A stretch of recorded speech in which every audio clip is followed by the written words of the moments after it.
লোকসভা ভোটে বাংলায় হারের জন্য ছাপ্পা ভোটকে দায়ী করেছেন শুভেন্দু অধিকারী। রায়গঞ্জে বিধানসভা উপনির্বাচনের প্রচারে শুভেন্দু অধিকারী বলেছেন, বাই শাসন পেলে ভালো হতো, কিন্তু বিজেপি 12তেই আটকে গেছে। তবে বিজেপি 2,33,00,000 যে ভোট পেয়েছে তাতে কোনো ভেজাল নেই।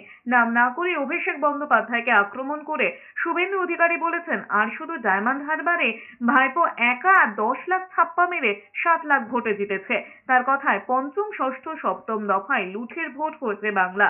তিনি আরো বলেছেন, গত বিধানসভায় 77 আসন পেয়েছিল বিজেপি, এবার লোকসভা তো 92 বিধানসভায় লিড আছে বিজেপির। ডায়মন্ড হারবারে ভাইপো একা 10 লক্ষ ছাপ্পা মেরে 7 লক্ষ ভোটে জিতেছে। পঞ্চম, ষষ্ঠ এবং সপ্তম দফায় লুটের ভোট হয়েছে। একা কেশপুরে 1.5 লক্ষ ছাপ্পা মারা হয়েছে।